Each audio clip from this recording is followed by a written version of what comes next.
कश्मीर के पीए को आप भारत का हिस्सा नहीं मानते हो क्या? एग्रेसिव ना हो, जान दे देंगे इसके लिए। अमित शाह शायद बहुत लोगों के लिए आज नाम ही काफी है। वर्तमान राजनीति के चाणक्य माने जाते हैं अमित शाह।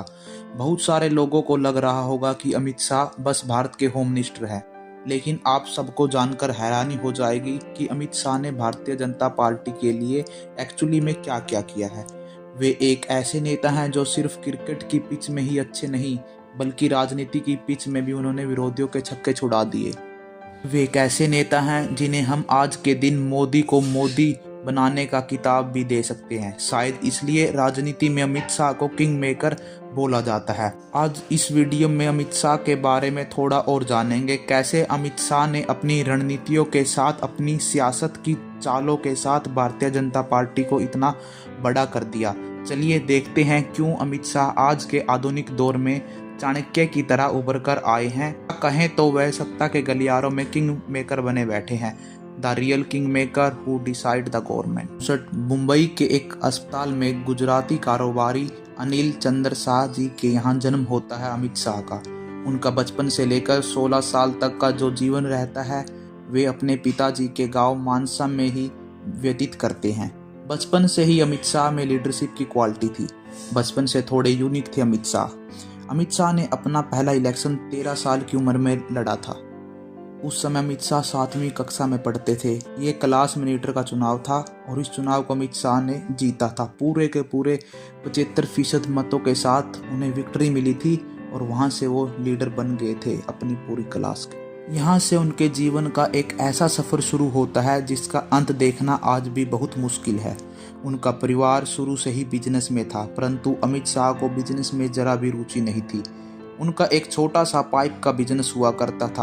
उस बिजनेस को अमित शाह ने बंद करके आरएसएस ज्वाइन कर लेते हैं। यहीं से वो संघ के मेंबर बन जाते हैं और अपने काम में लग जाते हैं। मोदी और शाह की दोस्ती के बारे में तो आपने बहुत सुना होगा, लेकिन आपको जानकर हैरानी होगी कि ये बहुत पहले से बहुत अच्छे दोस्त हैं और उनकी मुलाकात के पीछे भी आरएसएस है। शुरू से मोदी भी आरएसएस में हुआ करते थे और आगे चलकर अमित शाह ने भी आरएसएस ज्वाइन कर ली थी। एक मीटिंग में दोनों मिले थे, वहीं से इनकी दोस्ती की शुरुआत हो गई थी। ये दोस्ती इतनी गहरी तब हुई जब दोनों ने बीजेपी ज्वाइन कर ली और ये समय था 1987 का।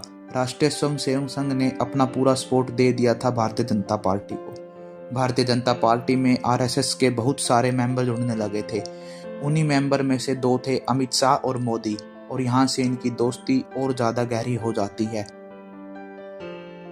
यहाँ पर आपको जानने की ये बात है कि नरेंद्र मोदी ही वही आदमी है जो अमित शाह को राजनीति में लेकर आए।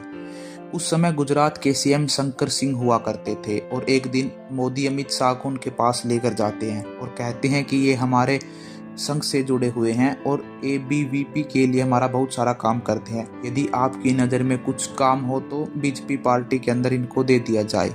यहीं से शुरू होती है राजनीति के चाणक्य के राजनीतिक सफर की शुरुआत और यहाँ से उनके जीवन में एक बेहतरीन मोड़ की तरफ उनके जीवन की गति चल दी।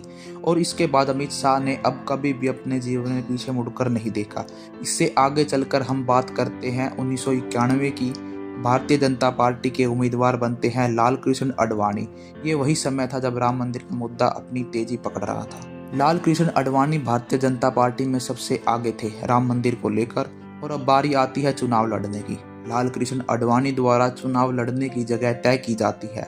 लाल कृष्ण आडवाणी ने तय कर लिया था कि वो गांधीनगर से चुनाव लड़ेंगे और इस गांधीनगर के अंदर अमित शाह की पकड़ बहुत मजबूत होती है। अमित शाह जाते हैं नरेंद्र मोदी के पास और कहते हैं कि चुनाव के मैनेजमेंट की जिम्मेदारी आप मुझे दे दीजिए। अमित शाह मोदी को कहते हैं कि इस क्षेत्र में मेरी पकड़ बहुत मजबूत है। कहीं ना कहीं अमित शाह ने उस समय मोदी को अपने विश्वास में ले लिया था। अमित शाह कहते हैं कि यदि चुनाव मैनेजमेंट की जिम्मेदारी मुझे मिल जाती है, फिर लाल कृष्ण आडवाणी यहाँ आकर गांधीनगर में अपनी कोई रैली नहीं करेंगे तो फिर भी यहाँ पर भारतीय जनता पार्टी की जीत सुनिश्चित है। और इस पर मोहर लग जाती है जब लाल कृष्ण आडवाणी बहुत बड़े बहुमत के साथ गांधीनगर की सीट को जीत लेते हैं और यहाँ से अमित शाह भारतीय जनता पार्टी के लिए एक बहुत ही भरोसेमंद आदमी साबित हो जाते हैं। अब बारी आती है गुजरात के चुनाव की। गुजरात के चुनाव के दौरान भी अमित शाह सामने आते हैं और पूरे चुनाव का मैनेजमेंट संभाल लेते हैं। उस समय गुजरात के अंदर कांग्रेस काफ़ी मजबूत थी। कांग्रेस को सत्ता से बाहर करना बेहद मुश्किल था। यहाँ पर अमित शाह अपने चुनावी रणनीति का हिस्सा जो चाणक्य नीति लगाते हैं, अमित शाह ने एक तरकीब लगाई। वो तरकीब क्या थी? गांव में एक आइए मुखिया आपको होता है, उस बताते हैं। गांव में मुखिया से दूसरे नंबर का आदमी होता है। अमित शाह का प्लान था कि उस दूसरे नंबर के आदमी को पकड़ लिया जाए, उससे भारतीय जनता पार्टी में शामिल करवा लिया जाए। गुजरात में यही किया गया और ऐसे बहुत सारे लोगों को भारतीय जनता पार्टी में शामिल करवाया गया। अमित शाह जगह जगह जाकर भारतीय जनता पार्टी का प्रचार व प्रसार करने लगे। इससे हुआ क्या? इससे दो चीज़ें हुई। पहला, भारतीय जनता पार्टी ने गुजरात के लोगों का दिल जीत लिया और दूसरा, फिर भारतीय जनता पार्टी ने गुजरात के इलेक्शन को भी जीत लिया। उसके बाद पार्टी के अंदर भी आपसी मतभेद शुरू हो गया। मोदी और उस समय के सीएम के बीच मतभेद होने लगे तो पार्टी ने मोदी को दिल्ली भेज दिया। ये वही समय था जब गुजरात के कई बड़े नेताओं ने मोदी से बातचीत करना बंद कर दिया, क्योंकि अब वे गुजरात के कोई महत्वपूर्ण सदस्य नहीं रहे थे और उनसे बात करके कोई भला मुख्यमंत्री से दुश्मनी ही क्यों ले। लेकिन अमित शाह ने यहाँ पर अपनी दोस्ती दिखाई और निभाई भी। वे यहाँ मोदी जी से जुड़े रहे। हम थोड़ा आगे चलते हैं, अब बात करते हैं 2001 की। मोदी की वापसी होती है। गुजरात में अमित शाह पूरा प्लेइंग फील्ड नरेंद्र मोदी के लिए साफ कर देते हैं। गुजरात के अंदर मोदी की दमदार वापसी होती है और वे आगे जाकर गुजरात के चुनाव को जीत जाते। चुनाव को जिताने का सबसे बड़ा योगदान अमित शाह को जाता है और अमित शाह तब गुजरात के होम मिनिस्टर बनते हैं। बात उस समय की जब अमित शाह ने अपना बेहतरीन रणनीति के कारण एक आम कार्यकर्ता से लेकर गृह मंत्री का सफर तय किया था। लेकिन आगे अमित शाह कुछ ऐसा करते हैं जिससे साबित हो जाता है कि वो चाणक्य हैं और किंग मेकर भी हैं और बीजेपी पार्टी में इससे बड़ा कोई चाणक्य नहीं। अब हम थोड़ा आगे बढ़कर हम बात करें 2014 के लोकसभा इलेक्शन सामने। एक साल पहले अमित शाह ने पूरी तैयारी शुरू कर दी थी।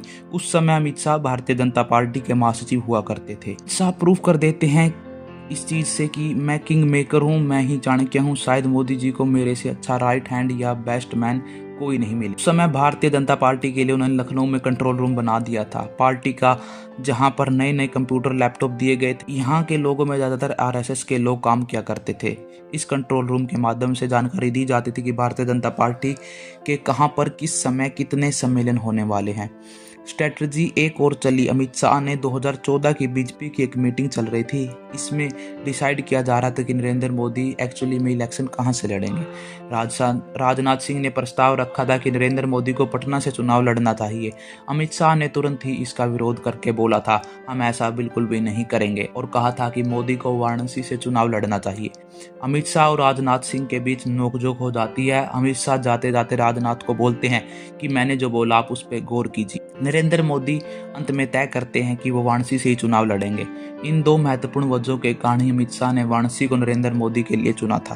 पहली की हिंदुओं की आस्था का स्थल है और साथ ही यदि वो जनता का दिल जीत लेंगे तो न केवल इस ट्रम्प के लिए प्रधानमंत्री बल्कि अगले ट्रम्प के लिए भी प्रधानमंत्री बनने के काबिल हो जाएंगे।